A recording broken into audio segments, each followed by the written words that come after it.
Good day, everyone. How is everybody doing? Hope everyone is feeling groovy, realizing the government doesn't love them, and also realizing everything you've been told since the day you were born is a bunch of lies.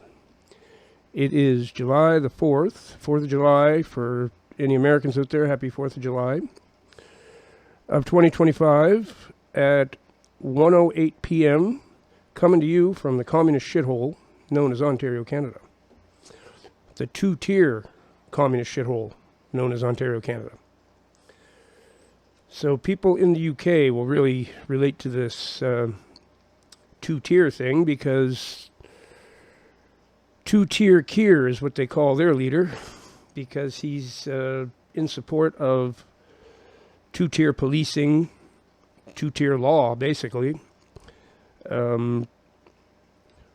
White British folk, they're on the bottom, and his Muslim immigrant friends are now at the top. They're in the top tier.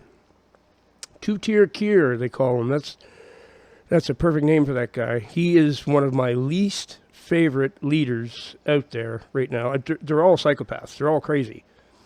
But he is a little slime ball. I cannot stand the sight of Keir Starmer. And I think if you dug into his past, you'd find out that he's completely fake. That's not even his real name, I bet you. I don't think that's the name he was given at birth. I doubt it very much. Sounds like a WEF creation, like a lot of people have for names. Their names aren't real. Their backgrounds have been fabricated. Their real backgrounds have been erased. I think two-tier Kier is one of those guys. But two-tier society, that's what we're going to have.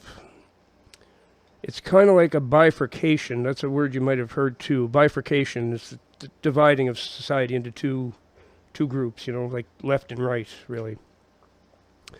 But this two-tier thing is even different than that because, well, let's look at all the horrible things our leaders do to their own countries. And people look at them and go, but you and your children have to live in this society too. But that's not really true.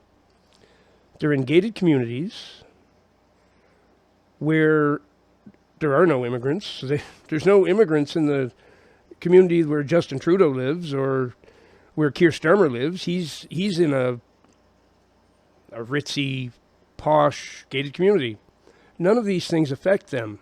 Okay, that's why they're so willing to be so destructive to everything around you, because it doesn't apply to them. Look, when the rules for COVID came out, you had to wear your mask, and they had, in some places, it was really ridiculous. You'd have to put it on, sitting at your table in the restaurant, and then when you took a bite of food, you could lower it down and then put it back on. Were they doing that? No. Most of them got caught having big parties. We weren't allowed to have gatherings of more than 4 people or something. We weren't allowed to have visitors in your house, all these things. They got caught having big parties, big barbecues, renting different establishments to have big banquets and stuff. Not a mask in sight, not following any of the same rules they laid on everybody else. Traveling wherever they want. There's another example of two-tier. You're going to have to measure your carbon footprint. They've got technology coming out where everything you do, it will record your carbon footprint. The things you buy, how much gas you buy, and all these things, right? So you'll have a carbon footprint score.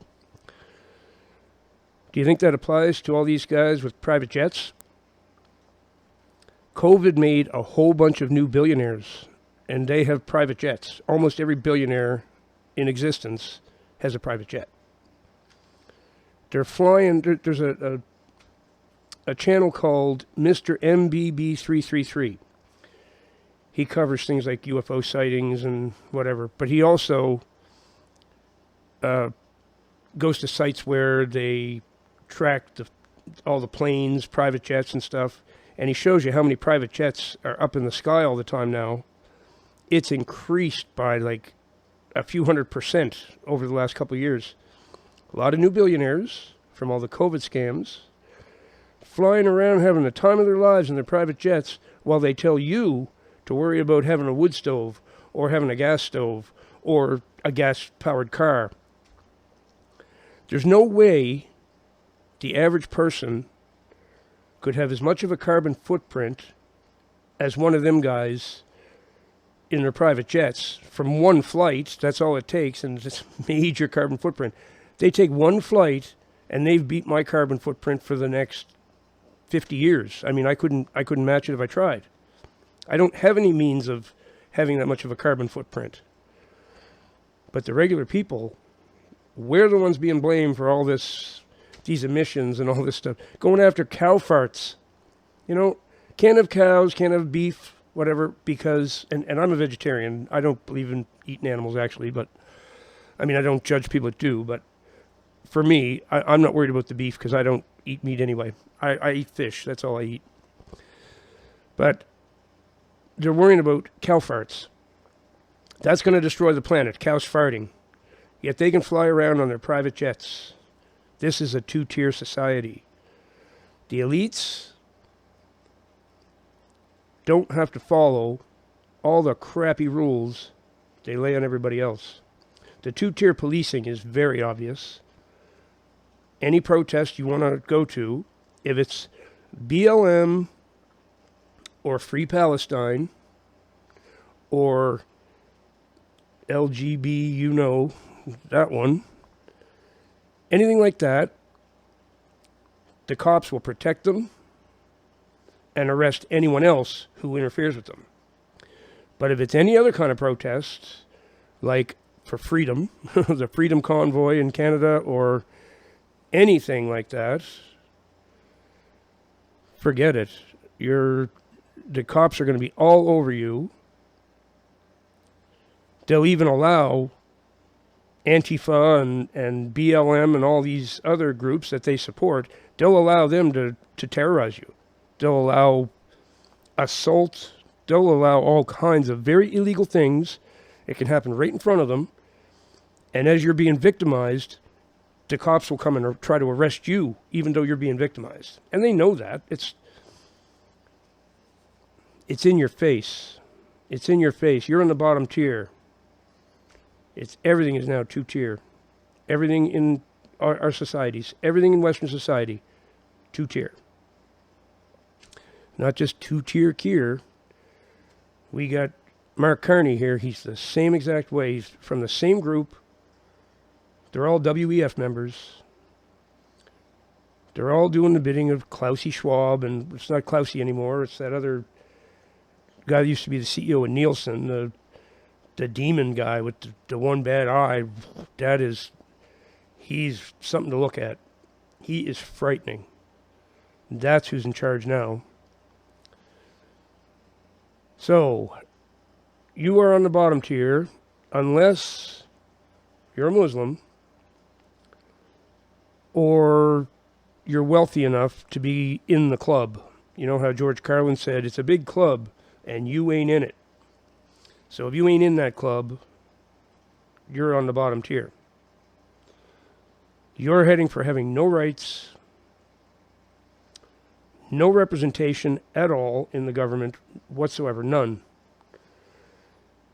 And good chance that a lot of people on that bottom tier are going to end up in prison, and that's what they're doing in Britain. They're, for Facebook posts and stuff, they're actually sending the cops to go and arrest people, and the judges are giving them 2 and 3 years for a Facebook post that they say is hate speech and all this garbage.